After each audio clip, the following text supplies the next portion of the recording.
The text arrived just as I was finishing up a client meeting, my phone vibrating softly against the desk. I reached for it instinctively, my screen reader reading the message aloud in its usual neutral tone, except the words it delivered were anything but neutral. Can't wait to be free of her. She'll never see it coming, literally. I sat perfectly still, the room around me fading into nothing but the weight of those words. The sender. Ethan. My husband. The message. Clearly not meant for me. I exhaled slowly, keeping my expression composed. Years of navigating a world that assumed blindness meant weakness had trained me well. Never let them see you panic. Never let them think they have the upper hand. Instead of reacting, I let the realization settle like a slow, creeping tide. He was cheating on me. It wasn't just the infidelity that stung, it was the mockery. The smug arrogance of a man who had no idea I had already suspected him for months. He thought my blindness made me oblivious, that I wouldn't notice the signs. He thought I was helpless. He had no idea who he was dealing with. A small smile curled at the corner of my lips, not out of amusement, but out of something far more dangerous. Plan. I didn't reply to the text. Instead, I locked my phone, smoothed the fabric of my blouse, and reached for my cane. My assistant, Harper, was waiting just outside the conference room. "Ready to head home, Lena?" she asked. "Absolutely," I said calmly, slipping my phone into my bag. Ethan had made his move. Now it was time for me to make mine.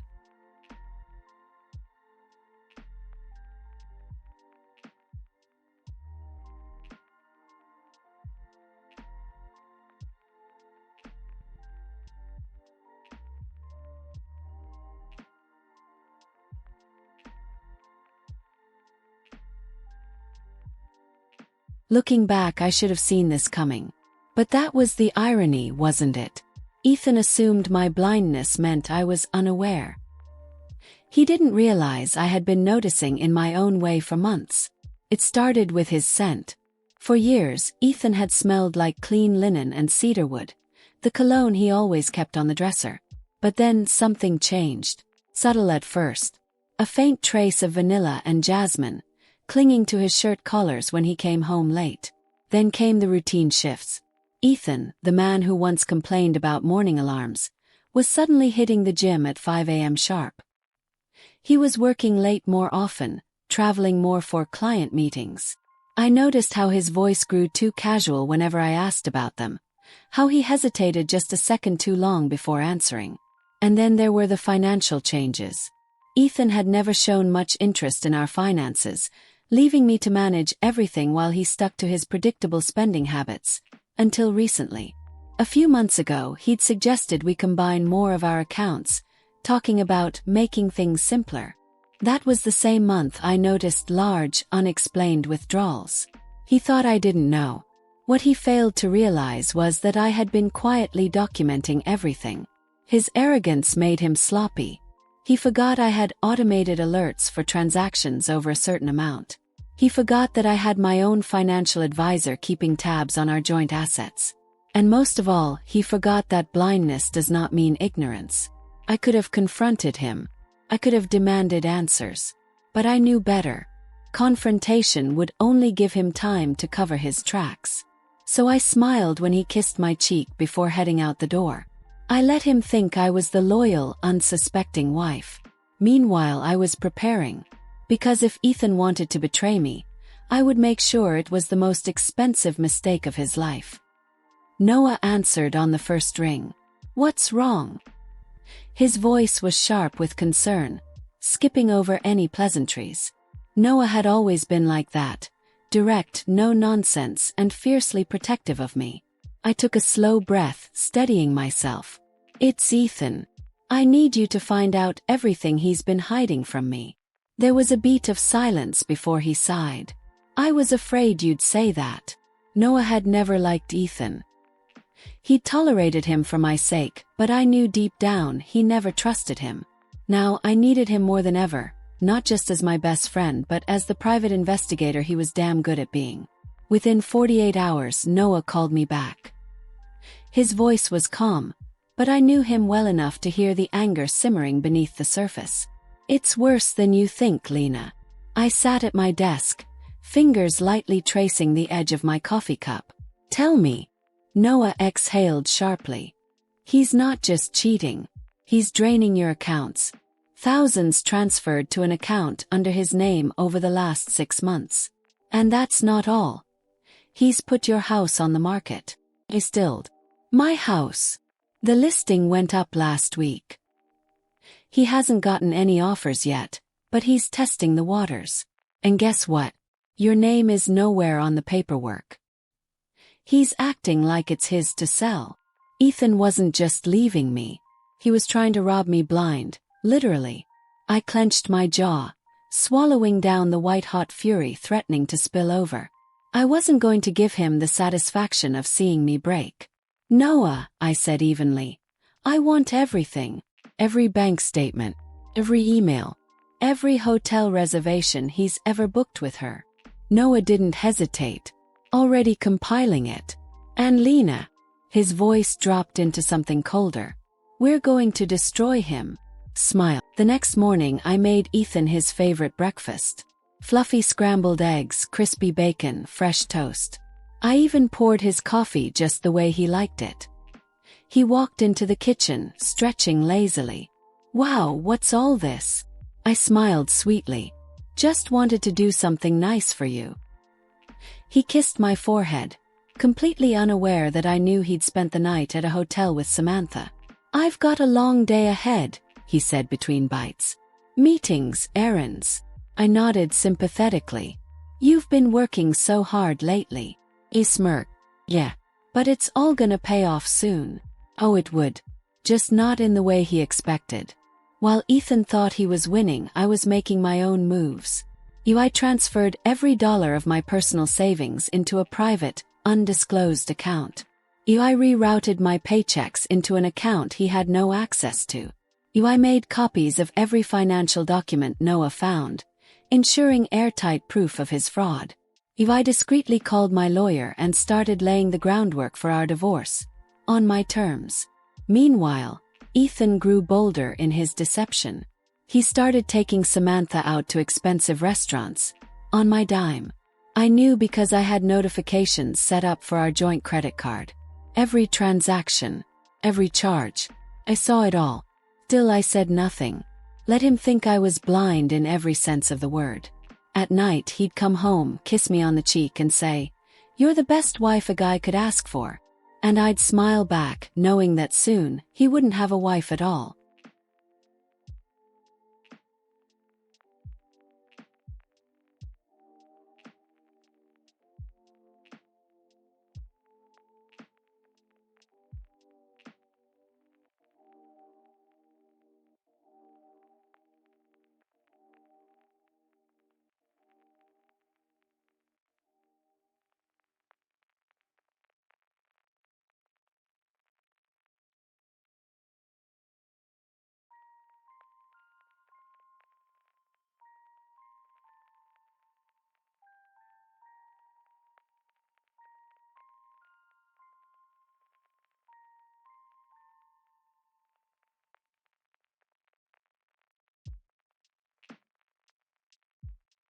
Ethan always assumed my blindness made me weak.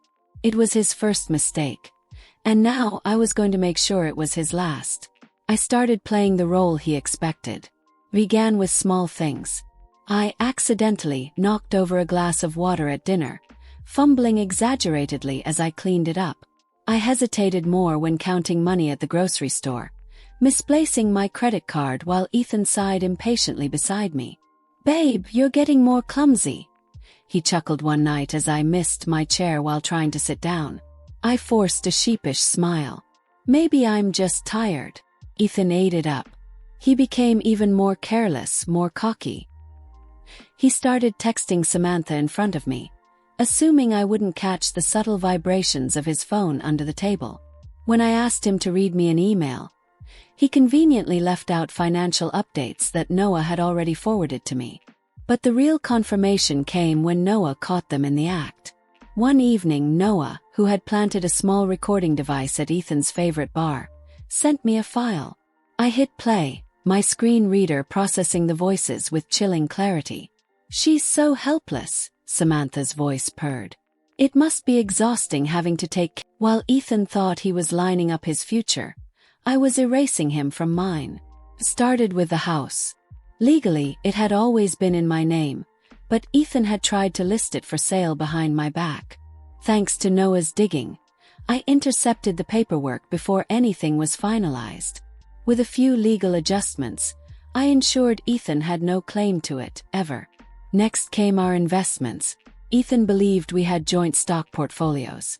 What he didn't know was that I had slowly transferred every single asset into a trust under my name. Every stock, every bond, every long-term investment, gone from his reach. Then I took his precious car. Ethan paraded around in a luxury sedan he loved bragging about, never realizing it had been bought under my name. With a quick call to my lawyer, I had it legally removed from our shared records and scheduled for repossession. Ethan still walked around the house acting like he owned everything. He didn't realize that, on paper, he now owned absolutely nothing. He had no house, no car, no financial future, and he still had no idea. But he would.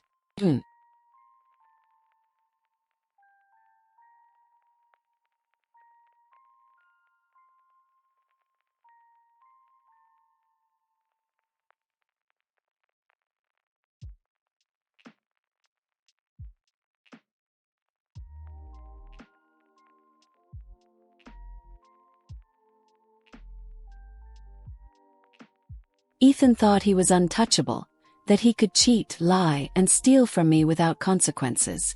He was wrong. Noah had gathered enough evidence to burn him to the ground.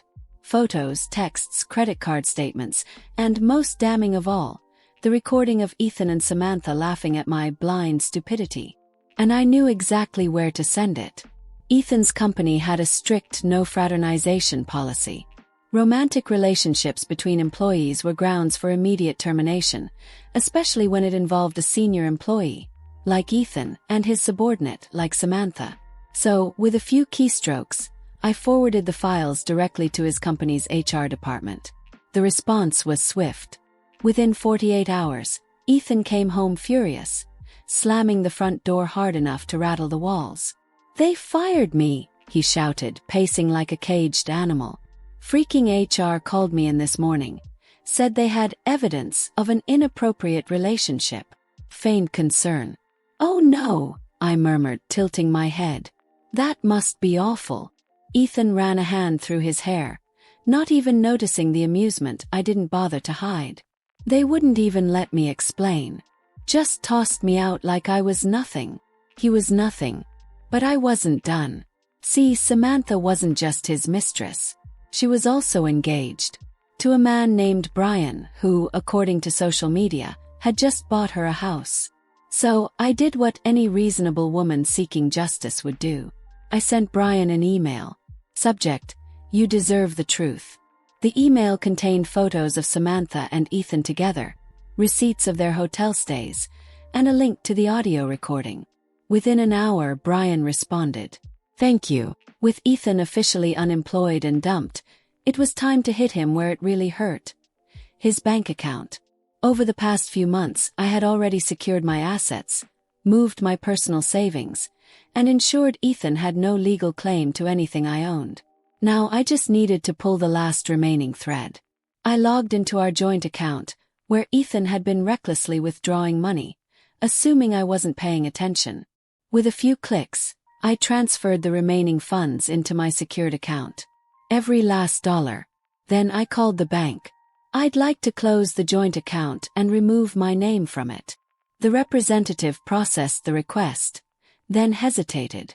"Ma'am, just so you know, the account is now overdrawn." Smiled. "I know. That won't be a problem." Next, I went through our shared credit cards. Declined. Declined. Declined. Ethan was about to find out what life was like without my financial safety net. That evening I waited. I knew the exact moment Ethan discovered the damage. The sound of his frantic footsteps, the way he yanked open drawers looking for bank statements, the panic in his voice as he cursed under his breath. Then finally, "Lena!" he shouted from the hallway, storming into the kitchen. "What the hell happened to our accounts?" I took a slow sip of my tea, setting the cup down gently. Our accounts, Ethan was out. Noah had tipped me off. A dinner reservation under his name, 2 guests, a 5-star restaurant. I knew exactly who he was with. That gave me 4 hours. 4 hours to strip the house bare of everything valuable. The movers arrived on time, a crew I had pre-booked weeks ago, and I directed them with calm efficiency. Every piece of furniture, every piece of artwork, every expensive appliance. All of it was mine. Ethan had spent years believing he had control over my life, my assets, my home. He had never been more wrong. As the movers worked, I made one last important call. "Hello, this is Lena Harrison. I'd like to report an attempted property fraud." The real estate agent, the one Ethan had secretly worked with to sell my home, had no idea what was coming. My lawyer had already contacted the state's property commission, and by morning, the listing Ethan had created would be wiped. His plan to sell my house. By the time the movers finished, the house felt like an empty shell, except for one thing, a single chair by the front door.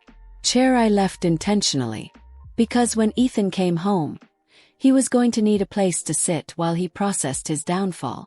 Changed the locks. Then I waited. At 11:47 p.m. I heard it. The sound of Ethan's car pulling into the driveway. Then the familiar jingle of keys, followed by the unmistakable rattle of a locked door. Then another. Confusion setting in. And then, Ethan's pounding on the door was so loud it probably woke the neighbors. "Lena!" he shouted, voice raw with frustration. "What the hell is going on?"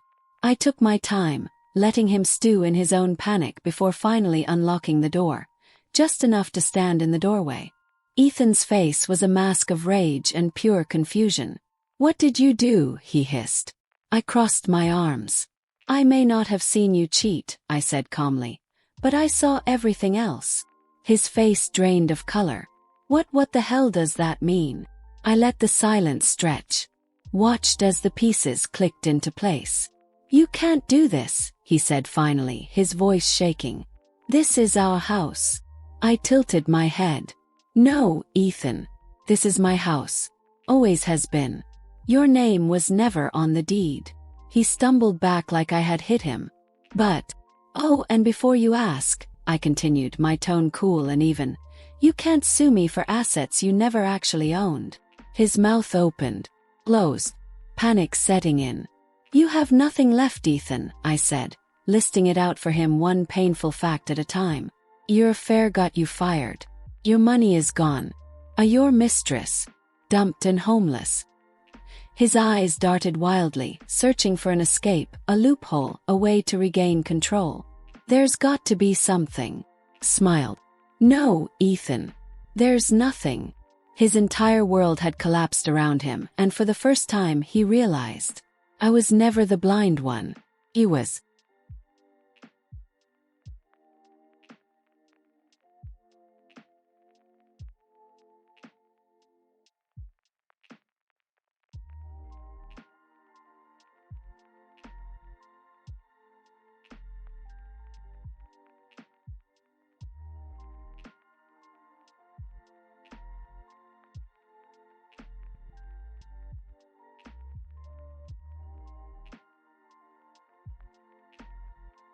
Ethan was desperate.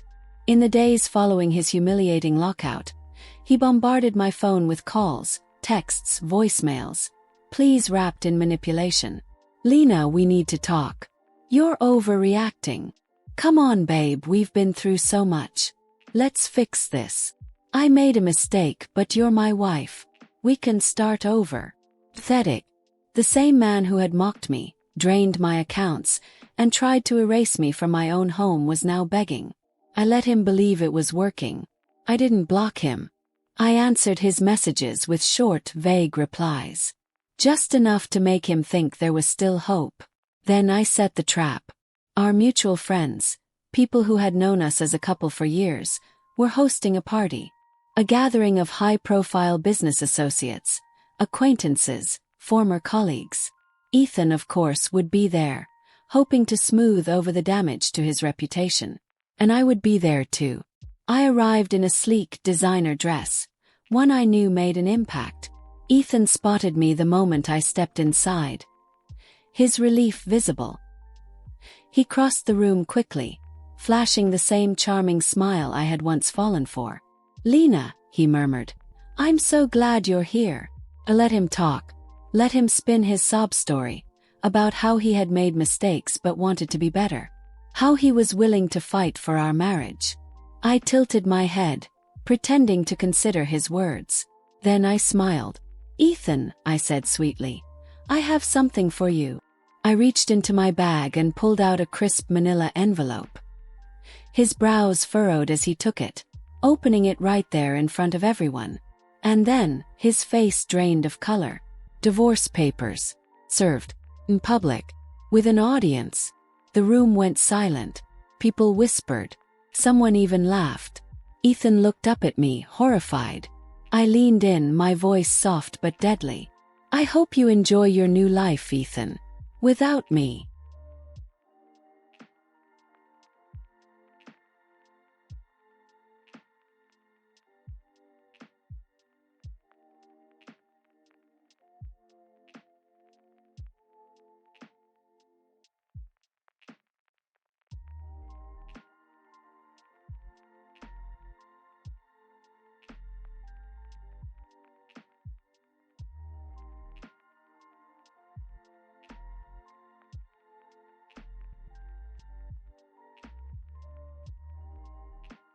Ethan's downfall wasn't just painful.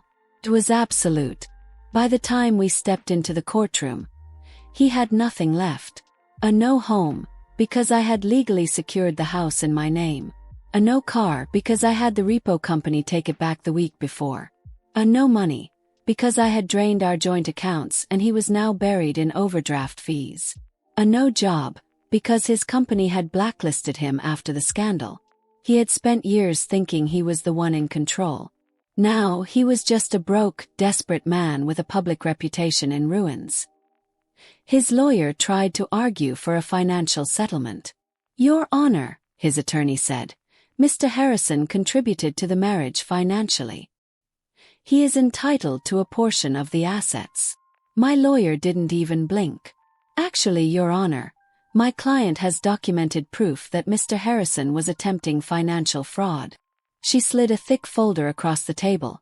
Bank statements, recorded conversations, and legal documents showing Ethan's failed attempt to steal my home. The judge barely looked at Ethan before delivering the final ruling. "Mr. Harrison is entitled to nothing." The day my divorce was finalized, I packed my bags and never looked back. I moved to Chicago, a city brimming with opportunity, where I invested my time and resources into something that truly mattered. My own tech startup focused on accessibility solutions. For years I had worked as a consultant, but now, with nothing tying me down, I had the freedom to build something bigger. Something mine. And it thrived. Within 6 months, my company was being recognized at industry conferences. I had secured investors, expanded my team, and launched software that revolutionized accessibility tools for the visually impaired. I wasn't just rebuilding my life. I was thriving. One night, after a successful pitch meeting, I found myself in a quiet little restaurant, enjoying a glass of wine when someone approached my table. "Excuse me," a warm voice said. I turned my head toward him, my instincts immediately recognizing confidence, not arrogance. "My name's Daniel," he continued. "I just watched you absolutely dominate that investor panel. Mind if I buy you another drink?" Smiled. Daniel was different from Ethan in every way. Where Ethan had undermined me, Daniel encouraged me. Where Ethan had tried to control me, Daniel saw my independence as strength. And most importantly, Daniel never assumed my blindness meant I was weak. For the first time in years, I felt excited about the future. Ethan had spent so much energy trying to ruin me. Instead, he had set me free.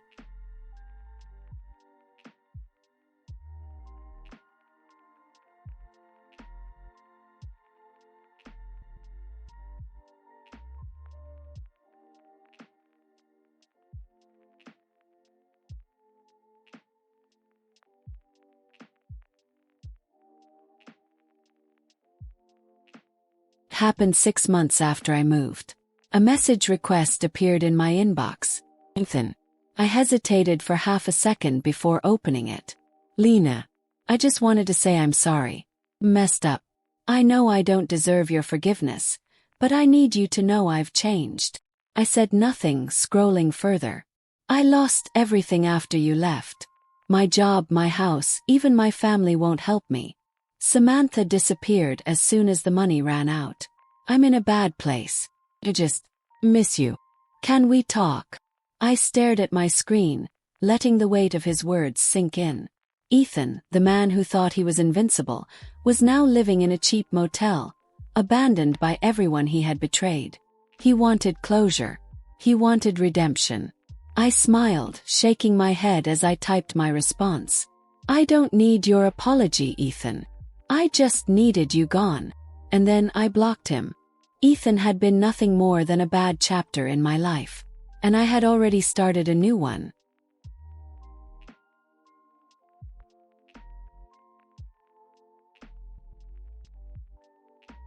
The crowd hushed as I stepped onto the stage, my cane tapping softly against the polished floor. I reached the podium, my fingers brushing over the cool surface, grounding myself in the moment. And then I spoke. People assume blindness is a weakness, I began, letting my voice carry through the packed auditorium. That it makes you dependent, vulnerable, easy to deceive. Was a knowing smile. My ex-husband assumed that too. A ripple of chuckles and murmurs spread through the audience. But what he failed to realize, I continued, was that blindness never meant I couldn't see the truth. The words hung in the air, heavy with meaning. I told them my story, not just about Ethan's betrayal, but about power, about how women are often underestimated in business, in relationships, in life. How the world assumes we are easy to manipulate, easy to control. And how, when we prepare, when we protect ourselves, when we take back control, there is nothing more powerful. I spoke about financial independence, about documenting everything, about never ignoring red flags. Most of all, I spoke about resilience. Because Ethan's betrayal hadn't broken me, it had built me. By the time I finished, the standing ovation was deafening. The TED Talk went viral within days, turning me into an advocate for financial security and personal empowerment. Invitations to speak at conferences, universities, and Fortune 500 companies flooded my inbox. I had built a life Ethan could have never imagined for me. And the irony, he would have to watch it all happen, knowing he had been the one to set it in motion. As I walked off the stage, head held high, I knew one thing for certain. He thought he had destroyed me, but all he did was teach me how to win.